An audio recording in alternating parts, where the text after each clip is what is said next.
Last class में हम क्या टॉपिक पढ़ रहे थे? हम पढ़ रहे थे सॉलिड स्टेट, ठीक है, जिसमें हमने पढ़ा था क्रिस्टलाइन सॉलिड और क्या पढ़ा था हमने, अमॉर्फस सॉलिड के बारे में, ठीक है। हाँ, कोई एक स्टूडेंट मुझे माइक ऑन करके बताइए, ठीक है, कि क्रिस्टलाइन सॉलिड में हमने क्या पढ़ा था और अमॉर्फस क्या था, फिर उसके बाद हम आगे चलेंगे आज की क्लास में। Yes, anyone? क्रिस्टलाइन सॉलिड्स क्या होते हैं और अमॉर्फस क्या होते हैं आपके? क्रिस्टलाइन में हमने क्या पढ़ा था कि उसमें जो है, जो एटम्स हैं, ठीक है, एटम्स का जो अरेंजमेंट है वो एक प्रॉपर हमने पढ़ा था, एक डेफिनेट ऑर्डर में रहता है। किसमें होता है ये? हमारे क्रिस्टलाइन सॉलिड्स में होता है, ठीक है। देखिए, आज की क्लास का हमारा बहुत ही इंटरेस्टिंग टॉपिक है, ये आपको ध्यान से समझना है, ठीक है। तो मैं यहाँ पे स्क्रीन शेयर कर रही हूँ।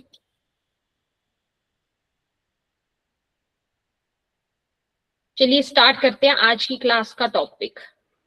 कोई एक बच्चा मुझे माइक ऑन करके बताओ कि आपको स्क्रीन दिख रही है? Anyone tell me? Yes ma'am. ठीक है, ठीक है। तो देखो, ये जो है आपके सामने क्या है, क्रिस्टलाइन और अमॉर्फस सॉलिड्स के बीच में डिफरेंस है, ठीक है। लास्ट क्लास में जो हमने पढ़ा था ना, वो आपका यहाँ से रिवाइज हो जाएगा। सबसे पहले आप पढ़ेंगे क्रिस्टलाइन सॉलिड्स के बारे में, ठीक है। यहाँ पे क्या होता है कि जो पार्टिकल्स होते हैं वो अरेंज्ड होते हैं। दो तरह के सॉलिड्स होते हैं, एक होते हैं क्रिस्टलाइन, यहाँ पे जो पार्टिकल्स हैं वो अरेंज्ड होते हैं एक रेगुलर पैटर्न में, ठीक है। जबकि अमॉर्फस में क्या होता है, जो पार्टिकल्स का जो अरेंजमेंट है वो कैसा होता है, रैंडमली, ठीक है, रैंडमली। देखो, आप इस इमेज में देखो, आपको क्या दिख रहा है? इस इमेज में देखो क्या दिख रहा है आपको? ये देखो, ये एक पार्टिकल है ना, फिर दूसरा पार्टिकल है, फिर आप देख सकते हैं तीसरा पार्टिकल है, इस तरह से आपको पार्टिकल्स दिख रहे हैं, ठीक है। तो आपको क्या दिख रहा है इस इमेज के अंदर कि पार्टिकल्स का अरेंजमेंट कैसा है हमारा, कैसा है अरेंजमेंट? रिपीटिंग मैनर में, ठीक है। जबकि अमॉर्फस में पार्टिकल्स का अरेंजमेंट कैसा होता है, रैंडम। पार्टिकल्स आपके रैंडमली अरेंज्ड है। जैसे मान लीजिए ये आपका पार्टिकल नंबर 1 है, ठीक है, फिर पार्टिकल नंबर 2, 3, इस तरह से। तो आप देख सकते हैं पार्टिकल्स का जो अरेंजमेंट है ना वो बिल्कुल रैंडमली है, मतलब एक रेगुलर पैटर्न में पार्टिकल्स अरेंज्ड नहीं है, ठीक है। फिर आप देखो, क्रिस्टलाइन सॉलिड्स के बारे में पूछा जाता है तो आप बोलेंगे कि इनकी शेप कैसी होती है, डेफिनिट शेप होती है इनकी।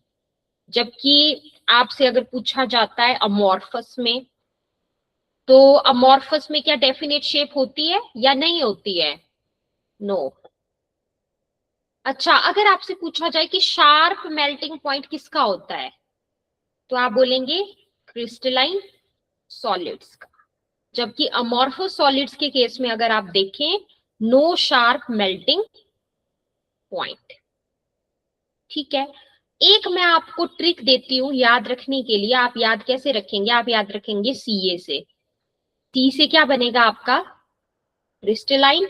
ए से आपका क्या बनेगा, एनाइसोट्रॉपिक, ठीक है। क्या याद रखना है हमें? सी से आप याद रखेंगे क्रिस्टलाइन और ए से आप याद रखेंगे एनाइसोट्रॉपिक, ठीक है। तो आपको अगर मान लीजिए आपको इसका डिफरेंस बताना है तो आप सीधे बताएंगे कि क्रिस्टलाइन सॉलिड्स जो होते हैं वो कैसे होते हैं आपके, एनाइसोट्रॉपिक। एनाइसोट्रॉपिक का क्या मतलब हुआ कि इनकी जो प्रॉपर्टीज होती हैं ये डिफर करती हैं डिफरेंट डायरेक्शंस में। मतलब इनकी जो प्रॉपर्टीज होती है ना वो डिफरेंट डायरेक्शंस में, डिफरेंट डिफरेंट डायरेक्शंस में अलग अलग प्रॉपर्टीज को ये शो करते हैं। अगर आपसे पूछा जाता है अमॉर्फस, तो आप बोलेंगे ये होते हैं आइसोट्रॉपिक, ठीक है। आइसोट्रॉपिक मतलब प्रॉपर्टीज, आइसो वर्ड का क्या मतलब होता है, सेम। आइसो का मतलब क्या होता है, सेम। तो मतलब इनकी जो प्रॉपर्टीज हैं वो क्या हैं, सेम है इन ऑल डायरेक्शंस। एग्जाम्पल पूछे जाते हैं तो आप बोलेंगे NaCl, आप बोलेंगे शुगर, और क्या है क्वार्ट्स और क्या है डायमंड। अच्छा, आपके पास आपको लास्ट क्लास में पढ़ाया था ग्लास है, रबर है, प्लास्टिक है, ये किसके एग्जाम्पल्स हैं हमारे अमॉर्फस सॉलिड्स के। ठीक है, तो चलिए अब हम डिस्कशन करते हैं स्टार्ट। कोई भी एक स्टूडेंट माइक ऑन करके बताइए जल्दी से, मतलब थोड़ा सा बताने की कोशिश करिए क्रिस्टलाइन सॉलिड और अमॉर्फस सॉलिड्स के बीच में डिफरेंस। जितना ज्यादा आप एक्टिवली पार्टिसिपेट करेंगे क्लास में उतना ज्यादा आपको चीजें लॉन्ग टाइम के लिए याद भी रहेंगी। ठीक है, यस, कोई भी माइक ऑन करके बताओ difference between crystalline and amorphous solids. Yes Prathamesh, आप माइक ऑन करिए प्रथमेश।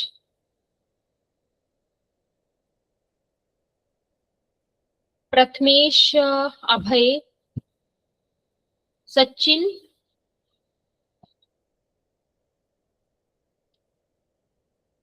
तो क्रिस्टलाइन और अमॉर्फस सॉलिड्स के बीच में डिफरेंस को समझ में आया।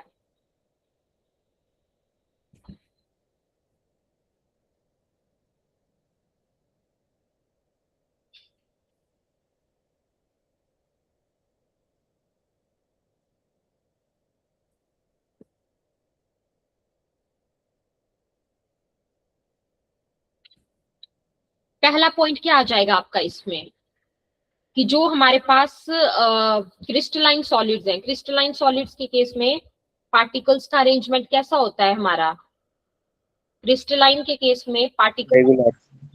कैसा होता है, हाँ बताने की कोशिश करो कैसा होता है। मैम क्रिस्टलाइन सॉलिड में जो अरेंजमेंट है वो रेगुलर पैटर्न में होती है, और ठीक है, एमरफस सॉलिड में रैंडमली अरेंजमेंट होती है। क्रिस्टलाइन रैंडमली में अरेंज होते हैं। लॉन्ग रेंज ऑर्डर होती है प्रेजेंट, और इसमें शॉर्ट रेंज ऑर्डर प्रेजेंट होती है। ठीक है, और इसके एग्जांपल NaCl है, और एमरफस का ग्लास, प्लास्टिक। ठीक है, गुड, आगे एग्जाम्पल्स बता दिए ना आपने। एक हमने सीए ट्रिक से पढ़ा, ये क्रिस्टलाइन वाले आइसोट्रॉपिक थे या एनाइसोट्रॉपिक थे हमारे।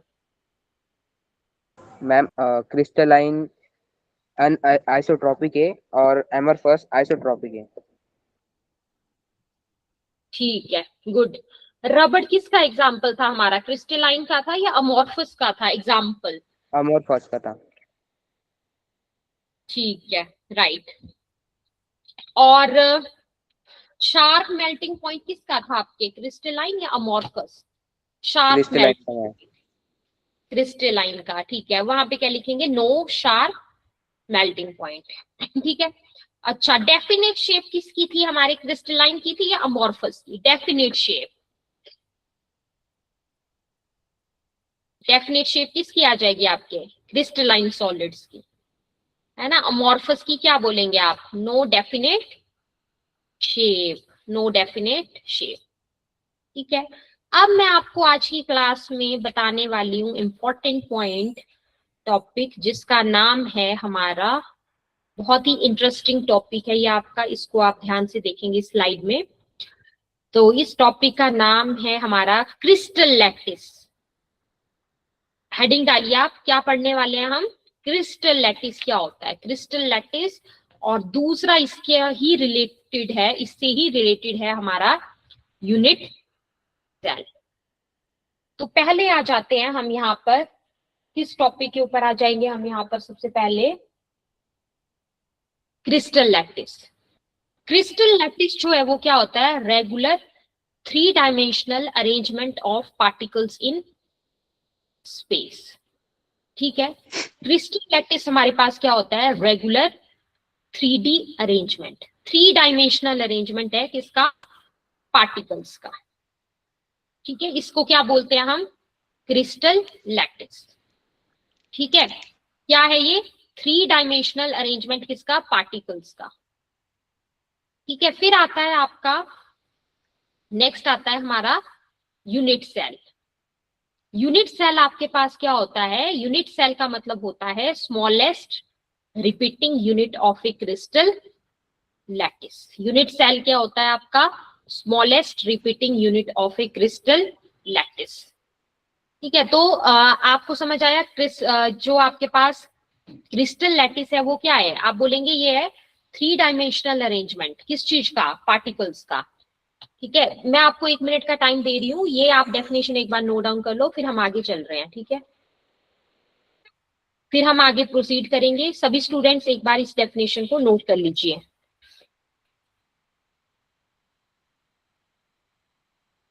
ये इंपॉर्टेंट है, 1 मार्क में आ जाता है। ठीक है, यूनिट सेल क्या होता है हमारा, क्रिस्टल लैटिस क्या होता है।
ठीक है, आई होप कंप्लीट हो गया होगा सभी बच्चों का। एक बार रिवाइज कर लेते हैं हमने जो अभी तक पढ़ा। ठीक है, माइक ऑन कर लीजिए। क्रिस्टल लैटिस क्या होता है आपका? हाँ, माइक ऑन करना है, सबने डिस्कशन में पार्टिसिपेट करना है। ठीक है, बताइए क्रिस्टल लैटिस क्या होता है आपका? आपने नोट डाउन कर लिया होगा। क्रिस्टल लैटिस क्या था आपका? यहां से रीड आउट करके भी बता सकते हैं, तब भी आपको इजीली याद रहेगा। क्या था ये? 3 डायमेंशनल अरेंजमेंट। किस चीज का 3 डायमेंशनल अरेंजमेंट? पार्टिकल्स का। पार्टिकल्स का 3 डायमेंशनल अरेंजमेंट क्या कहलाता है हमारा? Crystal lattice. यूनिट सेल क्या हुआ?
ठीक है, तो हमने क्या पढ़ा? यूनिट सेल कंप्लीट हो गया सभी का। यूनिट सेल, यूनिट सेल जो है आपके पास क्या होता है?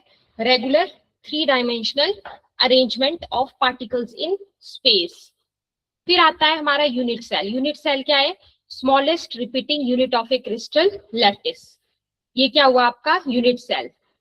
टाइप्स ऑफ यूनिट सेल्स में देखें तो एक होता है हमारा सिंपल क्यूबिक यूनिट सेल, और एक होता है हमारा बॉडी सेंटर्ड। ठीक है, एक होता है आपके पास सिंपल क्यूबिक जिसको हम SCC से बताते हैं, और एक आपके पास होता है बॉडी सेंटर्ड, एक होता है हमारा बॉडी सेंटर्ड। ठीक है, एक क्या हो गया आपका फेस सेंटर्ड।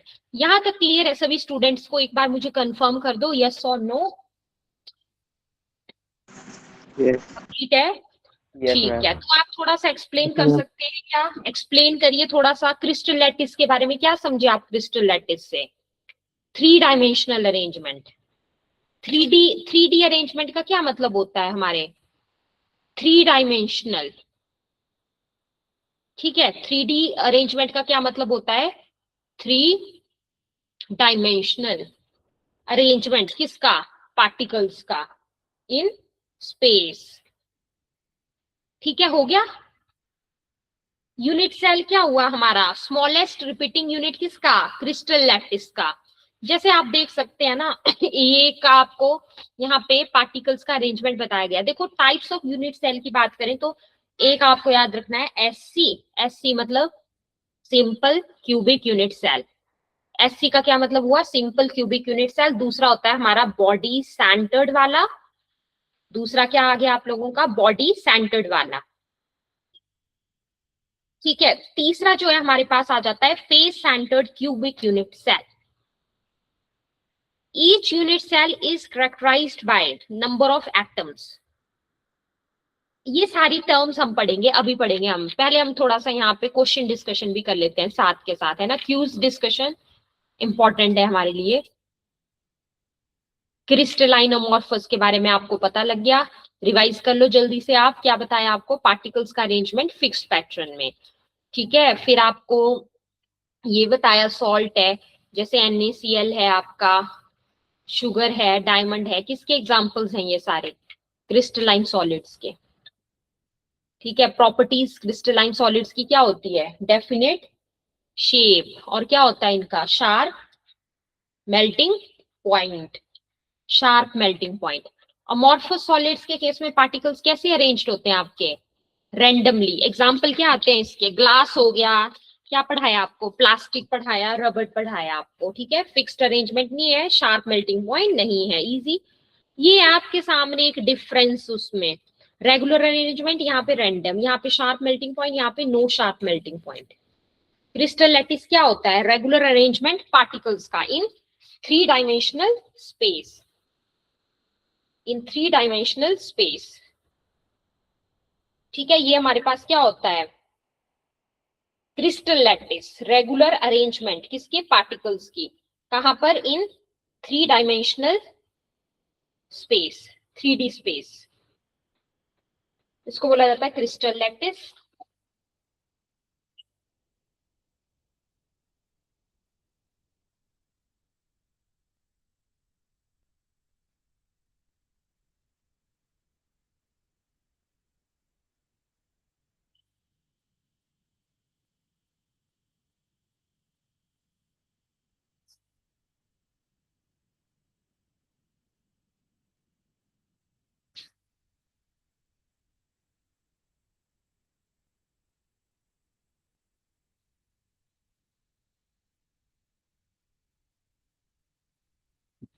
ठीक है, तो क्रिस्टल लैटिस क्या हुआ? रेगुलर अरेंजमेंट पार्टिकल्स का इन थ्री डायमेंशनल स्पेस। यहां तक क्लियर है सभी स्टूडेंट्स को? जल्दी से कंफर्म कर दीजिए से यस और नो। Yes ma'am. ठीक है, क्या कोई एक्सप्लेन कर सकता है? एक बार एक्सप्लेन करो, क्या समझ आया आपको क्रिस्टल लैटिस में? क्या होता है आपका क्रिस्टल लैटिस? क्रिस्टल लैटिस क्या था हमारा? हाँ, वो रेगुलर 3D अरेंजमेंट होता है ठीक है, गुड। और किस उसका चीज का? यूनिट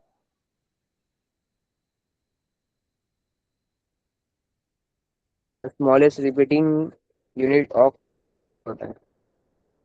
ठीक है। ठीक है, तो क्रिस्टल लैटिस क्या है? Regular arrangement of particles in three dimensional space. Unit cell क्या होता है?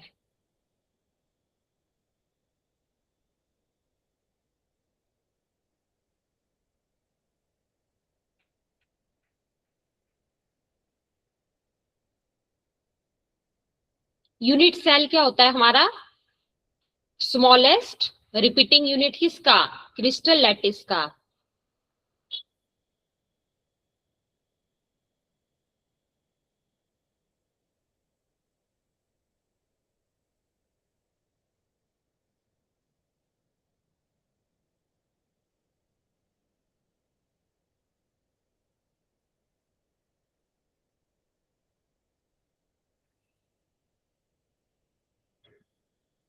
ठीक है, फिर आप आ जाइए आगे, types of unit cells. Types of unit cells में कौन कौन से टाइप्स होते हैं?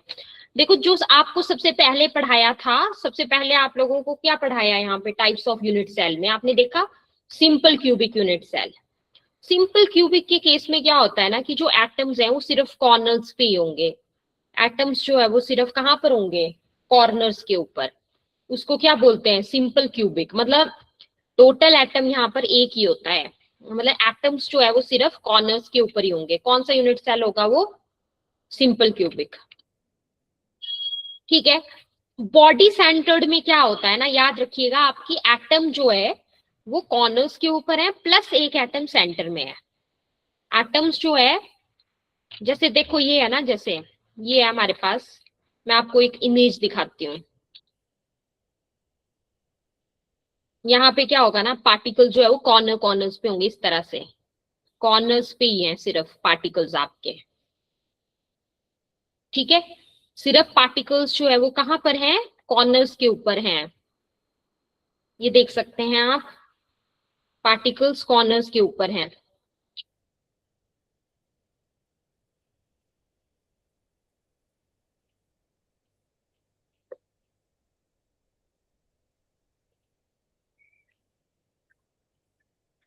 ठीक है, जबकि बीसीसी में एक एटम जो है वो सेंटर में भी होगा।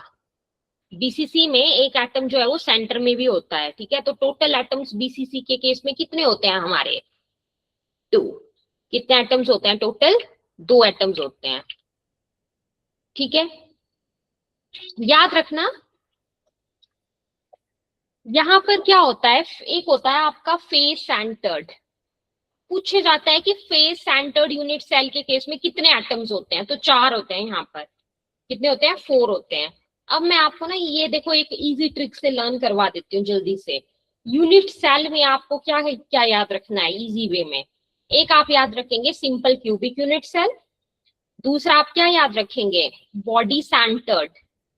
ठीक है, तीसरा क्या याद रखा था आपने? Face centred. फेस सेंटर्ड क्या था आपका? एफसीसी। ठीक है, सिंपल क्यूबिक के केस में नंबर ऑफ एटम कितना था? बस 1। बॉडी सेंटर्ड के केस में नंबर ऑफ एटम्स कितने हैं? 2। 2 के बाद क्या याद रखना है आपको? 4। एफसीसी के केस में नंबर ऑफ एटम्स कितने हैं आपके? 4। ठीक है, यहाँ पर कितने हैं? 4 हैं। तो सभी स्टूडेंट्स को यहाँ तक क्लियर है? एक बार मुझे कंफर्म कर दीजिए, यस और नो। Yes ma'am. फिर इसके बाद हम आगे चलेंगे, थोड़ा Yes, आपको ma'am. कंसंट्रेशन, ठीक है, सबको आंसर करना है क्लास में। ठीक है, कंसंट्रेशन मेंटेन करके रखनी है। देखो जरा इस क्वेश्चन का आंसर करने की कोशिश करो। सभी स्टूडेंट्स बताएंगे आंसर जल्दी से। बताइए, नंबर ऑफ आंसर एटम्स 4. कितने एटम होते हैं? बताइए। 4. 4। 4। गुड, 4। ग्रेट। 4, ma'am. क्या आंसर आ जाएगा इसका? 4। ठीक है, 2, ma'am. नेक्स्ट आ जाइए, विच डिफेक्ट डिक्रीजेस डेंसिटी? विच डिफेक्ट डिक्रीजेस डेंसिटी?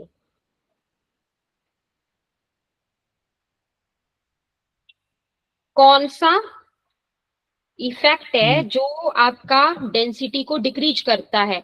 ये अभी हमने पढ़ा नहीं है, अभी पढ़ेंगे हम, बट इस क्वेश्चन में आप देख लो, आपको फ्रैंकल स्कॉटकी के बारे में पता लग रहा है। ये हम अभी पढ़ेंगे इस टॉपिक को। जल्दी से मुझे बताएंगे सभी स्टूडेंट्स आंसर जल्दी से। The smallest repeating unit in A crystal is called. ये आपको अभी पढ़ाया था, टाइम भी दिया था ना डेफिनेशन नोट क्रिस्टल करने के लैटिस। लिए। क्या आंसर आएगा Unit इसका? cell. Unit cell. सभी बच्चों को आंसर करना है। ठीक है, सबको आंसर करना है, इससे आपका कॉन्फिडेंस भी बिल्ड होगा, प्लस क्लास इंटरेक्टिव भी होगी। बताइए जरा कौन सा ऑप्शन है इसका? Unit cell. Ma'am, unit cell. ठीक है, राइट।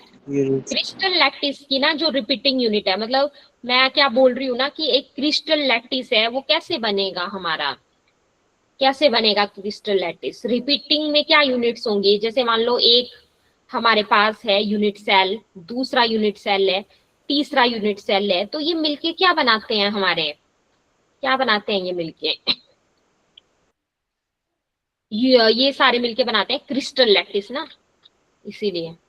चलो नेक्स्ट क्वेश्चन का आंसर करिए, जल्दी से आंसर करेंगे सभी। Which of the following is an amorphous solid? जल्दी से आंसर बता दीजिए। अमॉर्फस सॉलिड कौन सी है आपकी, बताओ। Glass. C glass. C glass. C option, good, great. और अगर मान लो यहाँ पर और भी मुझे बताना हो एक एग्जांपल, एक एग्जांपल और बता दो फिर। ग्लास के अलावा एक और एग्जांपल बता दीजिए इसमें क्रिस्टलाइन सॉलिड का। रबर। Plastic rubber. NaCl, क्या आ जाएगा हमारा इसमें एग्जांपल?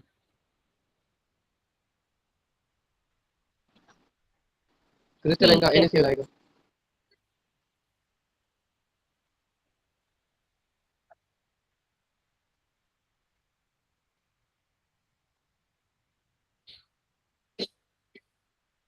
इसमें डाला है ना, आईटी स्कूल में डालना है, लेकिन बाबा प्लीज स्पीक इन इंग्लिश। नहीं ऐसा नहीं है तुम। ठीक है, क्या आ जाएगा आपका इसमें एग्जांपल?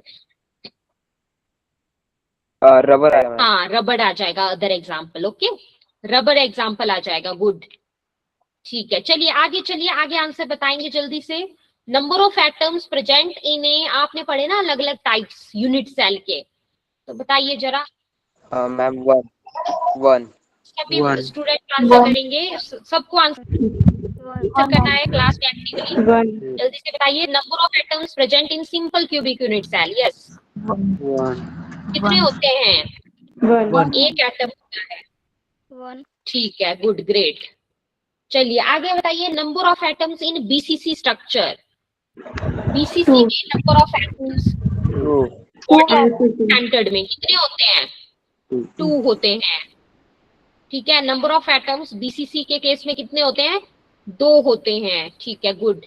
आगे बताएंगे जल्दी से, ये रिवाइज हो जाएगा क्वेश्चन से क्या? Number of atoms in FCC unit cell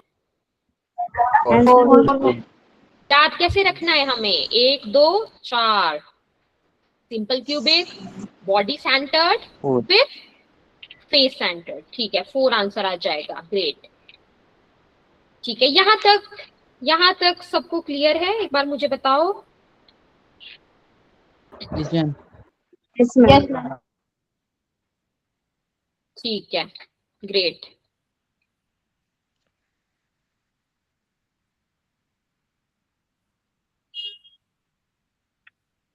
फिर आप आ जाइए यहाँ पर आगे।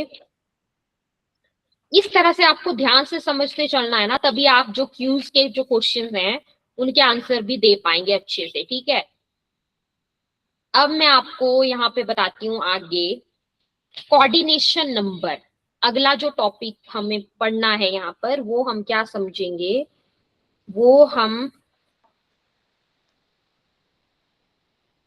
पढ़ेंगे कोऑर्डिनेशन नंबर।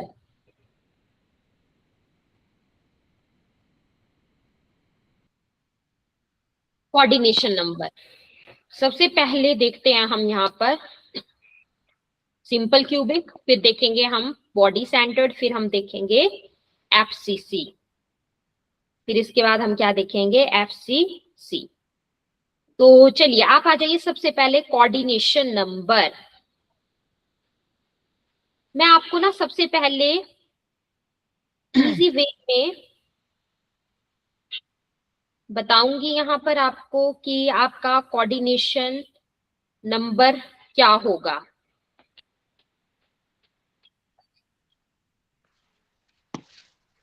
कोऑर्डिनेशन नंबर का क्या मतलब होता है, ये नोट डाउन कर लीजिए। Coordination number means how many atoms और आयंस, मतलब कितने एटम्स या कितने आयोन्स आपके डायरेक्टली अटैच्ड हैं डायरेक्टली अटैच्ड हैं एक एटम के साथ या आयन के साथ। आपको पता है आयन क्या होता है? आपका आयन के ऊपर चार्ज होता है ना हमेशा। जैसे सोडियम आयन, किसी बच्चे को पता है सोडियम आयन क्या होता है? जैसे Na पॉजिटिव है आपका, या आपका क्या है Na पॉजिटिव क्या हो गया हमारा सोडियम आयन। Mg2 पॉजिटिव क्या होता है आपका मैग्नीशियम आयन। Mg2 पॉजिटिव क्या होता है आपका मैग्नीशियम आयन। तो कोऑर्डिनेशन नंबर का क्या मतलब हुआ आपके कि कितने एटम या कितने आयन, ठीक है, हाउ मेनी एटम्स और आयंस, हाउ मेनी एटम्स और ions are directly attached to one atom और आयन। जैसे मैं आपको एग्जांपल दूं एक समझाने के लिए इसको इजी वे में। देखो NaCl आपको पता है क्या होता है? सोडियम क्लोराइड, सोडियम क्लोराइड, ठीक है। तो सोडियम क्लोराइड के अगर हम स्ट्रक्चर में देखें तो क्या होता है कि एक जो सोडियम आयन है ना वो टच करता है 6 क्लोराइड आयंस को। 1 सोडियम आयन, सोडियम आयन क्या हुआ हमारा Na पॉजिटिव, ठीक है। क्लोराइड आयन आपको पता है क्या होगा? क्लोराइड आयन क्या होगा आपका Cl नेगेटिव, क्या होगा Cl नेगेटिव। तो मतलब इसके स्ट्रक्चर में क्या होता है, एक जो सोडियम आयन है वो टच करता है कितने क्लोराइड आयन को? 1 sodium ion touches 6 chloride ion, ठीक है। मतलब कुछ ऐसा इसके स्ट्रक्चर में देखने को मिलता है। तो आप लोगों को एक बात क्लियर हो रही है कि आपको मैं क्या बता रही हूँ यहाँ पर कि कोऑर्डिनेशन नंबर का मतलब हम इजी वे में समझ गए, ठीक है। या मैं इसको ये भी बोल सकती हूँ दूसरी भाषा में, ध्यान से समझिए, number of nearest neighbouring atoms. Neighbouring, neighbouring का क्या मतलब होता है? जैसे मान लो आपके घर है ना, आपके पड़ोसी होंगे कोई, आपके नेबर्स होंगे कोई, है ना, तो वो क्या मतलब हुआ नियरेस्ट पार्टिकल्स। मतलब जो सेंट्रल का जो सेंटर एटम है, जैसे मान लो सेंटर में मेरा सोडियम है, अब मैं बोल रही हूँ कि सोडियम के आसपास कितने एटम जुड़े हुए हैं, मतलब एक सिंगल एटम के साथ, एक सिंगल एटम के साथ और कितने आयंस जुड़े हुए होंगे, वो मेरा क्या कहलाएगा? वो मेरा कहलाता है कोऑर्डिनेशन नंबर। तो मैं सीधी भाषा में क्या बोल सकती हूँ कि मुझे क्या काउंट करना है? नियरेस्ट पार्टिकल्स काउंट करने हैं जो कि मेरे सेंट्रल एटम के साथ जुड़े हुए होंगे, ठीक है, इजी।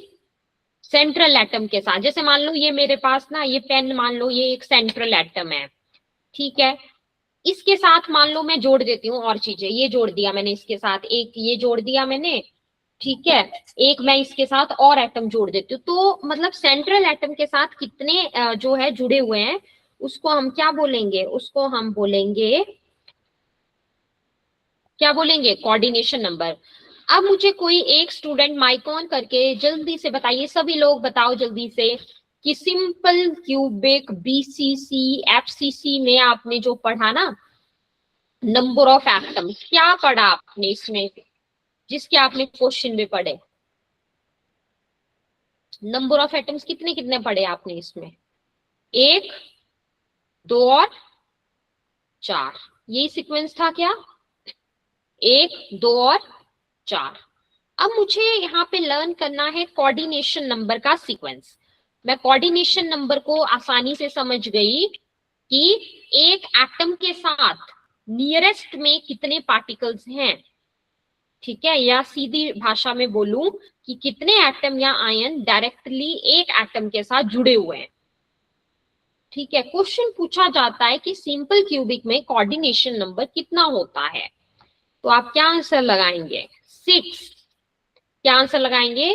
6। मतलब ये इस यूनिट सेल में कोऑर्डिनेशन नंबर 6। फिर याद कैसे रखोगे आप? 6 के बाद आप याद रख लो 2 को ऐड करो, इसमें 2 को क्या करो आप इसमें ऐड। तो इसमें कितने हैं, कितना कोऑर्डिनेशन नंबर होता है बॉडी सेंटर्ड में BCC में? 8, ठीक है। फिर FCC में कितना होता है हमारा? 12, ठीक है। ये सबको समझ में आ गया? चलो अब मैं देखती हूँ आपके यहाँ पे क्वेश्चन करते हैं जल्दी से डिस्कस। तो ये आपको ध्यान से देखना है, क्वेश्चंस इंपॉर्टेंट है हमारे। ठीक है, अभी सभी स्टूडेंट्स को जल्दी जल्दी से आंसर यहाँ पर करना है क्वेश्चंस का। बताइए आंसर जरा। कोऑर्डिनेशन नंबर ऑफ बीसीसी, एक मैम। गुड 8। क्या आंसर आएगा? B option. ठीक है, ग्रेट। बीसीसी में 8। ठीक है,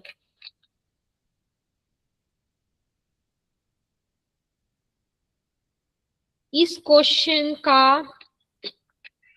आंसर बताएंगे अब आप। आगे जल्दी से बताएंगे। Coordination number of FCC 12 ma'am. Coordination number FCC का क्या है? 12 है। 8 किसका था फिर? क्या याद रखा हमने? 6 8 12, 6 8 12, ये याद रखा ना। इसमें क्या किया हमने? एससीसी। इसमें क्या किया? बीसीसी। इसमें क्या किया आपने? एफसीसी। हो गया? कोई प्रॉब्लम इसमें? अगर आपसे ना नंबर ऑफ एटम्स के पूछे जाते हैं यूनिट सेल में, मतलब क्वेश्चंस, तब भी आप सॉल्व कर पाएंगे। और अगर आपसे कोऑर्डिनेशन नंबर, तब भी आप सॉल्व कर लेंगे इसको। ठीक है, इस क्वेश्चन का आंसर बताएंगे जल्दी से। Coordination number of BCC is 8। Coordination number of BCC is 8। ठीक है, यहां तक क्लियर है सबको? यहां तक क्लियर है? Yes ma'am.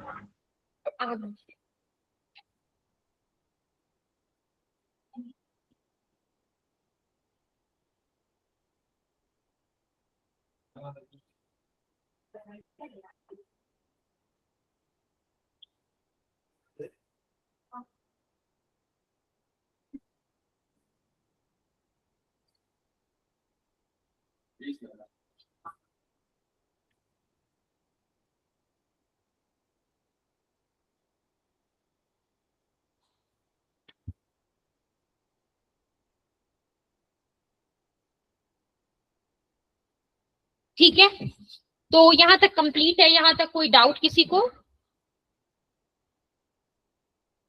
बताइए, यहां तक कोई डाउट? No ma'am. ठीक है, ग्रेट। यूनिट सेल आपको पता लगा ना? यूनिट सेल क्या होते हैं? हमारे रिपीटिंग यूनिट्स होते हैं। ठीक है, रिपीटिंग यूनिट्स क्रिस्टल लैटिस के जो रिपीटिंग यूनिट्स होते हैं, वो क्या होते हैं? हमारे यूनिट सेल। तो हमने कोऑर्डिनेशन नंबर वाला पढ़ा। चलिए आगे चलते हैं जरा। ऐसे हम जो भी टॉपिक पढ़ेंगे उससे रिलेटेड हम क्वेश्चन भी डिस्कस करेंगे साथ साथ में। ठीक है, तो आप लोगों को अच्छे से फिर चीजें क्लियर होंगी।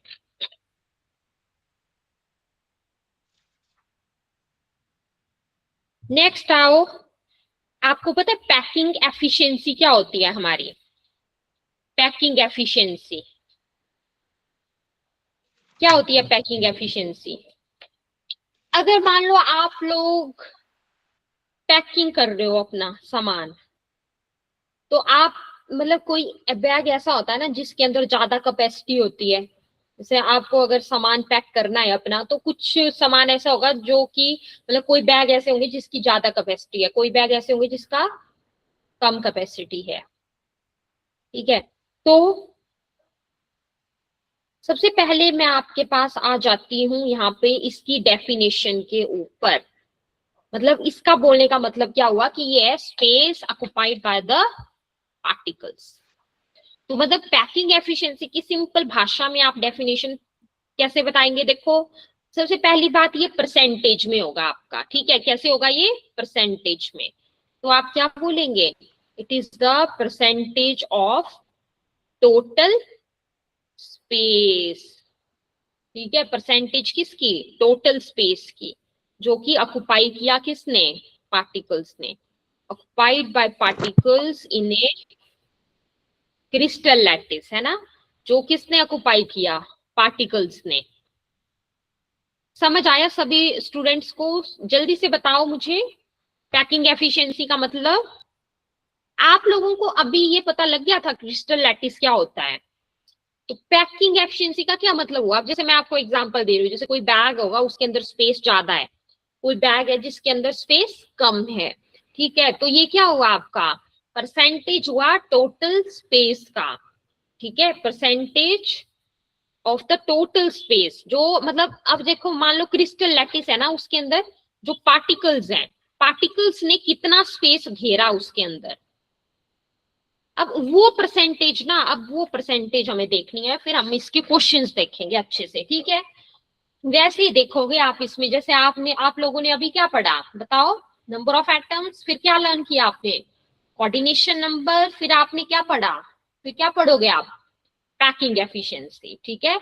अब पढ़ोगे आप पैकिंग एफिशिएंसी। तो सिंपल क्यूबिक यूनिट सेल के केस में पैकिंग एफिशिएंसी कितनी परसेंट होती है, 52%। कितनी परसेंट होती है बोलो, 52%। सभी बच्चों ने क्लास में एनर्जेटिक रहना है ताकि आपको चीजें क्लास में ही लर्न भी हो जाए और आंसर में भी आपको पार्टिसिपेट करना है, ठीक है। अगर आप मान लो कोई गलत आंसर करते हैं तो उसको हम लोग करेक्ट कर देंगे, यहाँ पे मैं करेक्ट कर दूंगी उस चीज को, ठीक है, बट आंसर सबको करने हैं क्लास में, ठीक है। तो तभी आपका मतलब चीजें आपको अच्छे से समझ में भी आएंगी।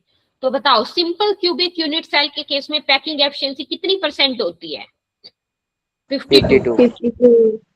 ठीक है, क्या मतलब होता है पैकिंग एफिशिएंसी का, space occupied by the particles, है ना, इन ए क्रिस्टल लैटिस। पार्टिकल्स कितना परसेंट स्पेस घेर रहे हैं मतलब, है ना, पूरे क्रिस्टल लैटिस में। अच्छा, बीसीसी के केस में पैकिंग एफिशिएंसी कितनी होती है, 68%। अभी आप लोगों ने देखो ये पढ़ा ना, क्रिस्टल लैटिस क्या होता है, ये तो आपको पता लग ही गया था अभी। रेगुलर अरेंजमेंट, जो मतलब अरेंजमेंट है पार्टिकल्स की 3 डायमेंशनल स्पेस में, पार्टिकल्स किस तरह से अरेंज्ड हैं आपके, ठीक है, उसको बोला। कितना उसने मतलब पूरे स्ट्रक्चर में स्पेस घेरा पार्टिकल्स ने, उसको आपने क्या बोला, पैकिंग एफिशिएंसी। बीसीसी के केस में कितनी होती है, 68%। फिर पूछा जाता है फेज स्टैंडर्ड के केस में, आप बोलेंगे 74%। क्या बोलेंगे आप लोग बताओ, अगर आपसे पूछा जाए ना कि हाईएस्ट पैकिंग एफिशिएंसी किसकी होती है, क्या लगाएंगे आप, एफसीसी। हाईएस्ट पैकिंग एफिशिएंसी किसकी होती है, एफसीसी की होती है ना। फेस सेंटर्ड के केस में होती है हाईएस्ट पैकिंग एफिशिएंसी। चलिए जल्दी से आप लोग अभी आंसर करेंगे यहाँ पे क्वेश्चंस का।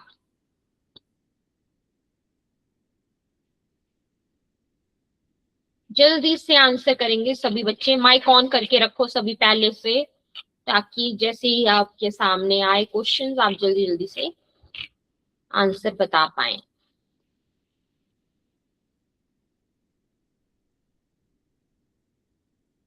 जल्दी से बताइए answer, packing efficiency is highest in, answer C, FCC.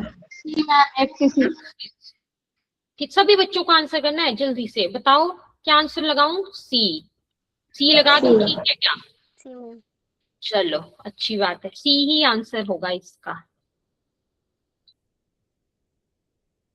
जल्दी से देख के बताना है, शार्प मेल्टिंग पॉइंट किसका होगा, सिंपल सी बात है, शार्प मेल्टिंग पॉइंट कौन सी सॉलिड्स का होता है, NaCl। क्रिस्टलाइन का। ठीक है, कौन सा है इसमें क्रिस्टलाइन बताओ, NaCl। NaCl क्या है इसमें, क्रिस्टलाइन है, गुड। जबकि रबर, ग्लास, प्लास्टिक ये सारे क्या हैं, क्या है ये सारे, अमॉर्फस। ये सारे क्या है हमारे, अमॉर्फस हैं, ग्रेट। इस मतलब जब आप लोग एमसीक्यू मतलब हम ना ज्यादा से ज्यादा, जैसे जो भी हमारी क्लासेस होंगी ना उसमें हम लोग जैसे जो भी टॉपिक पढ़ेंगे टॉपिक वाइज हम ज्यादा से ज्यादा क्वेश्चन किया करेंगे, सॉल्व एमसीक्यू। इससे आपका क्या होगा, एक तो आपका रिवाइज भी होता रहेगा, साथ में आपको मतलब कॉम्पिटिटिव एग्जाम के लिए भी तैयारी के लिए वो भी फायदा होगा, बोर्ड के लिए भी। तो जल्दी से बताइए, which structure has coordination number 6 आपको पढ़ाया था, आंसर सी। यस सी मैम। ठीक है, सी ऑप्शन कर दूं, सही है, ठीक है, गुड। क्या था हमारा सीक्वेंस, 6 8 12। क्या सीक्वेंस था ये? तो देखो हमें याद रखना पड़ता है, तो ये एक एक नंबर के क्वेश्चन निकल जाते हैं यहाँ से, है ना, इजी है। याद रखना आप ना, मैं आपको एक एक्स्ट्रा पॉइंट देती हूँ आज की क्लास का। एक्स्ट्रा पॉइंट क्या देती हूँ मैं आपको? एक एक नंबर का क्वेश्चन ग्लास को, और ग्लास पहले तो मुझे आप लोग बताओ जल्दी से, अमॉर्फस सॉलिड है ये या क्रिस्टलाइन सॉलिड है ग्लास?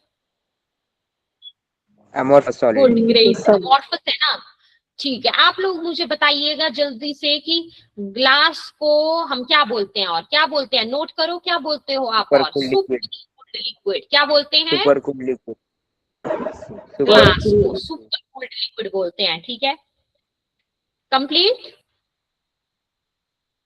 तो देखो एक बार रिवाइज करते हैं, आज की क्लास में हम लोगों ने क्या पढ़ा, क्या क्या पढ़ा आप लोगों ने आज की क्लास में?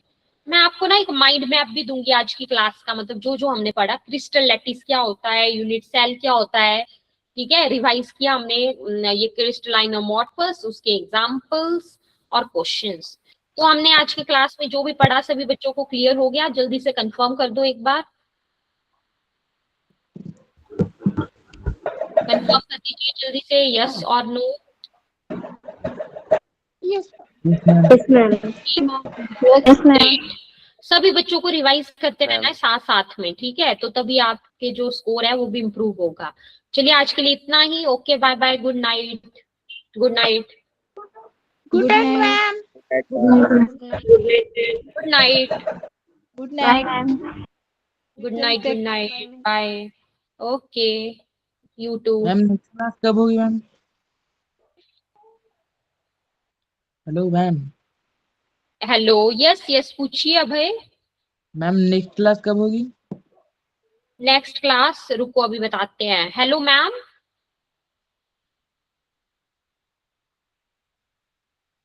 नेक्स्ट क्लास का आपको अभी मिल जाएगा, अभी स्टार्ट हो जाएगी ये, ठीक है।